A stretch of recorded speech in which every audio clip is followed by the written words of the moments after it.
Welcome back to my channel. তো তোমরা সবাই কেমন আছো? আর আমি তো ভীষণ ভালো আছি, কারণ ঘুরতে যাচ্ছি বলে কথা, মনটা তো ভালো থাকতেই হবে।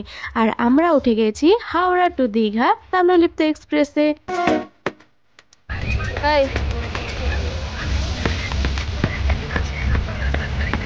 তো আমাদের জার্নি শুরু হয়েছিল কিন্তু শিমুরালি স্টেশন থেকে। সেখান থেকে আমরা শিয়ালদা আসি, তারপর শিয়ালদা টু হাওড়া, এবং সেখান থেকে কিন্তু আমরা এই তাম্রলিপ্ত এক্সপ্রেসটা ধরি। এই ট্রেনটা কিন্তু হাওড়া থেকে ভোরবেলা ছাড়ে, কিন্তু কোনো একটা প্রবলেমের জন্য রিশিডিউল হয় এবং আজকে অনেকটাই লেট করে চলেছে। তাই আমাদেরও দীঘা পৌঁছতে কিন্তু প্রায় বিকেল গড়িয়ে এসেছিল। সো ফাইনালি শিমুরালি থেকে প্রায় 7 ঘন্টা জার্নি করে আমরা কিন্তু চলে এসেছি দীঘায়। আর এই যে এটা দেখতে পাচ্ছ, এটা হলো কোণার সূর্য মন্দির, যেটা এখনো তৈরি হচ্ছে, তাই কিন্তু ওখানে কাউকে যেতে দিচ্ছে না। কলকাতায় যেহেতু ভালোই ঠান্ডা পড়েছে, তাই আমরাও ভেবেছিলাম যে দীঘায় হয়তো ঠান্ডাই পড়বে। তাই আমরা প্রচুর ভয় পাচ্ছিলাম যে এখানে এসে আমরা স্নান করবো কি করে, কিন্তু এখানে তো এসে দেখছি প্রচুর গরম আর প্রচুর রোদ উঠেছে। আমরা প্রথমে ভেবেছিলাম এই ঠান্ডায় হয়তো দীঘায় কেউ ঘুরতে আসে না। তো এই হচ্ছে দীঘার স্টেশন, আর এখান থেকে আমরা এখন গাড়ি ধরে নেব আর সোজা চলে যাব আমাদের হোটেলে। তো এই হচ্ছে আমাদের রুম, আর আমরা চলে এসেছিলাম মতি লজ বলে একটা হোটেলে। সেটা কিন্তু স্টেশন থেকে মাত্র 5 মিনিটের দূরত্ব, আর এখান থেকে সি বিচ একদম পাশে, মানে 2 মিনিটও হাঁটতে হয় না। আর আমাদের রুমটা ছিল 3rd ফ্লোরে, আর আমাদের 3rd ফ্লোর থেকে এই ব্যালকনিটা থেকে কিন্তু খুব সুন্দর দেখা যাচ্ছিল।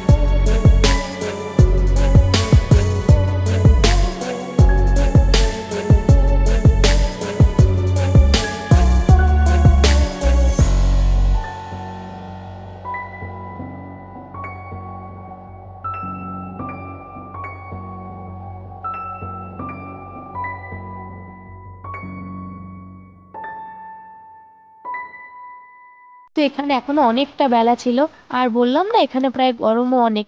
তাই এই বিকেলবেলা আমরা আর ওয়েট করতে পারিনি, সোজা চলে গেলাম স্নান করার জন্য।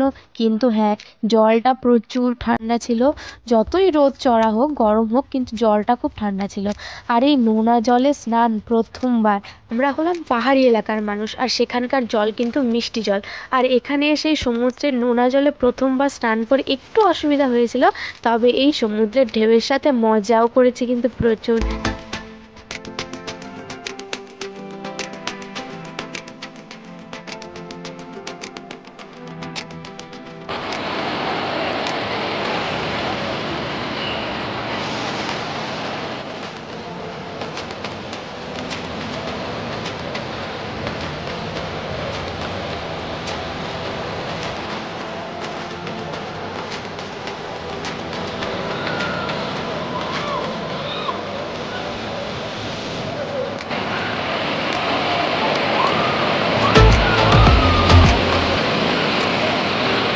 তো আমাদের স্নান শেষ, এবার কিন্তু আমরা আমাদের হোটেলের দিকে যাচ্ছি। আর বললাম না, আমাদের হোটেল থেকে এই সি বিচ মাত্র 2 মিনিট, সামনেই হোটেল।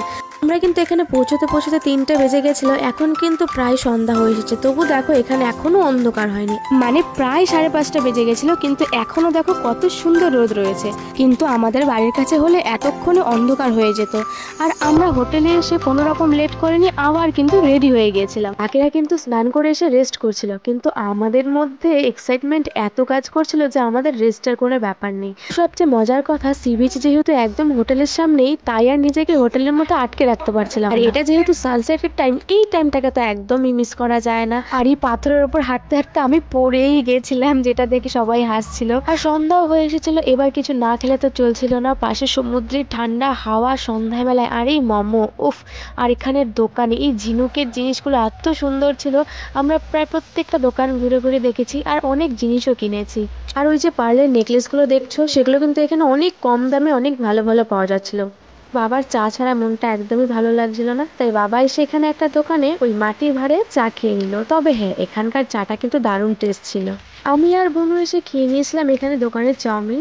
তবে হ্যাঁ, চাউমিনটা মোটামুটি ভালোই টেস্ট ছিল। আর এই ওই খেতে খেতে আমাদের পেট পুরো ভরে গেছিল। এবার মন চাচ্ছিল একটু পান খাওয়ার জন্য, তাই বাবা আর আমি চলে এসেছিলাম পান খাওয়ার জন্য। তবে এখানকার পান একদম বিচ্ছিরি, কারণ পানের মধ্যে কোনো মশলা দেয়নি, কি দিয়েছে ওরাই জানে। আর এখানে কিন্তু প্রচুর শঙ্খের দোকান ছিল, তাই আমি আর বাবা মিলে এখানে মায়ের জন্য একটা শঙ্খ কিনে নিলাম।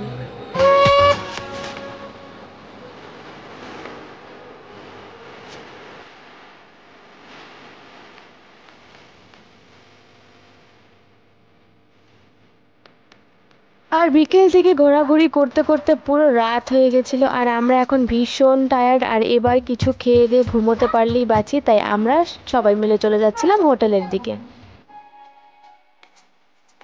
বাকিরাও সবাই কিন্তু ঘুরে চলে এসেছিল রুমের মধ্যে, আর আমরা বাইরের থেকে বিরিয়ানি পার্সেল করে নিয়ে এসেছিলাম রুমে, কারণ আমরা দুপুরে একবার ভাত খেয়েছিলাম। তাই এবার আমরা এখানকার বিরিয়ানিটা টেস্ট করে দেখছিলাম যে কীরকম। তবে বিরিয়ানিটা ভালোই লেগেছিল। তো আমাদের দীঘার ফার্স্ট দিনটা কিন্তু খুব ভালো কেটেছিল। তো চলো আজকের ব্লগটা এইটুকুই, দেখা হবে নেক্সট ব্লগে। টাটা।